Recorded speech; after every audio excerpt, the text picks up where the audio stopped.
All right, welcome. Hello, everyone. I'm Dan Powers, the Executive Director of the Society for Science and User Research Facilities, and I'm grateful to be joining you this morning virtually for the 2023 annual meeting. We're going to be hearing from speakers and panels describing a range of research within the network of user facilities across the country, covering topics such as bioscience and nanotechnology, and advanced materials, diversity, equity, and inclusion programs. No, this is the Sorry, thought I heard somebody else talking there. And we'll even be hearing updates on the political atmosphere that could be affecting federal agencies, the leadership issues happening in Congress. There's a whole agenda that you can access via our website, and we'll keep the link for that in our chat.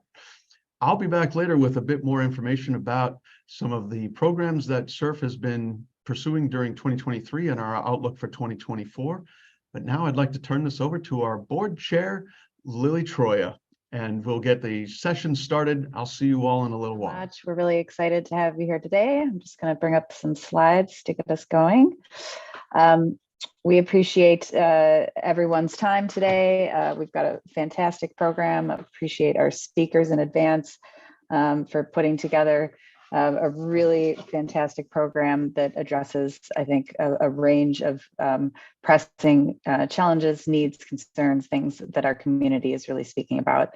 Thank you to everyone for your flexibility. I think after getting a lot of feedback from our membership and others, we decided that switching to a virtual format was going to maximize accessibility and participation from some of our speakers today as well. So we're really excited to be able to provide such a really rich and diverse program. And of course, we are sorry that we're not there in person to see everyone, but we will be looking to have some in-person gatherings in 2024, both on sites and some sort of meeting format as well.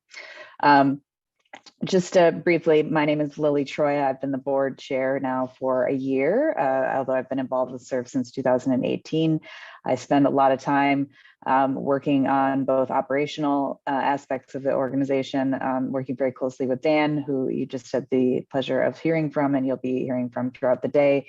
Dan is a selfless, committed servant. We're very lucky to have him, and he really has helped, I'd say, pivot SSURF into the position that it is now.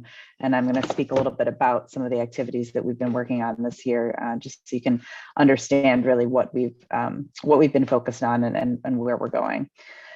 For those of you who happen to end up here for some other strange reason, if there's any lack of clarity about SSURF, we are a nonprofit organization that is dedicated to really consolidating and serving as a conduit of communication and information, a nexus of sorts across the user research facility sphere. And that network, while it includes many of the facilities at labs that we're all very familiar with, we've been working really hard to, I'd say, expand those conversations and understand where research is happening all over the US specifically, and how user facilities are such a fundamental part of the ultimate success and betterment of the work that we're all working on.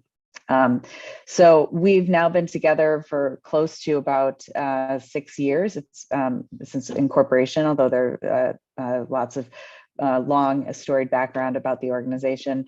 And I'd say in the past, even 6 to 8 months, we've really ramped up our activity to meet the goals and the vision of the organization. And last year, we conducted a survey, as we do each year, of our members. We reached out to folks like you. Thank you to those who did participate and responded. And one of the things that really came through most, I'd say, kind of to the top in terms of feedback was that our activities in Washington Our government relations work that SSURF is able to do is really one of the most important and fundamental aspects of the activity and meeting the mission of an organization. And we heard that very loud and clear from our members. Also, our ability to be an exchange or a place to support best practices where there may be overlap even across different disciplines, as we'll hear from folks who talk about things like tech transfer and industry relations, DEI initiatives, et cetera, that are interacting and touching with all of us, regardless of where we sit in the research ecosystem.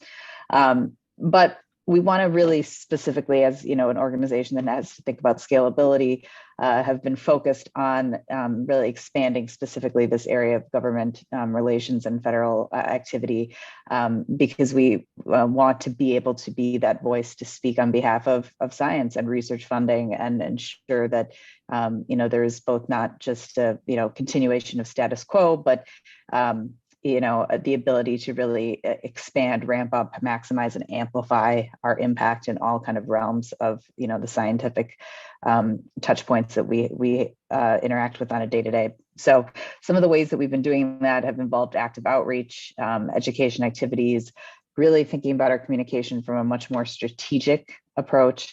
I know that sounds very cliche, but rather than be scattershot, to think about messaging in both targeted and kind of demographically thoughtful types of ways as well. We've had the opportunity to work with different organizations and different individuals. We have a board that's full of experts and folks that have been engaging with activity on the Hill and outside in other capacities for government relations for years, and we've been able to harness opportunities there. We've been educating ourselves, expanding work. Dan and myself both had the really great fortune of being able to take a congressional operations seminar through Georgetown University recently, and really just firm up our own ability to really speak for the organization and for the members that we represent. And this also included a lot of groundwork. So visits. And, kind of the next phase of this is the last bullet point of us looking forward and recognizing that we need to grow our membership and expand our network if we want to be able to continue with these activities that are so vital to meeting the mission of the organization. And just to spotlight, to give you an idea of how much work we've gone in, put into this area specifically, just since February, folks from SSURF, Dan, myself, other board members, et cetera, have been to DC 6 times. This I actually didn't even include the number of lab visits we've also been to. So we've been out to see many of you at your respective user facilities, at least 3 or 4 times in those months. We've had over 30 in-person meetings. We hosted a summit, a nano-related summit that you'll hear from our Brandon Bruff of the NNCO later, at the White House recently. We've also been hosting additional virtual meetings and follow-ups, had a great presence at the Federal Tech Connect conference in Washington as well.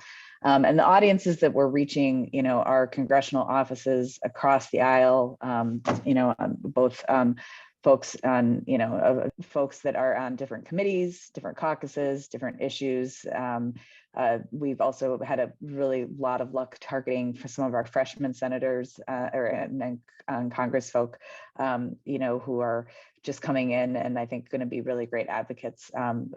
We have a lot of work to do, and we hear that very much. So if there are things that you need us to be speaking about in Washington, there are people that you want us to be talking to, if you would like us to help you arrange site visits at your respective user facilities, organize social events, these are all things that we can do as the type of organization that we are. And we're really trying to listen to all of the different voices that have a stake and a play in terms of the user facility community.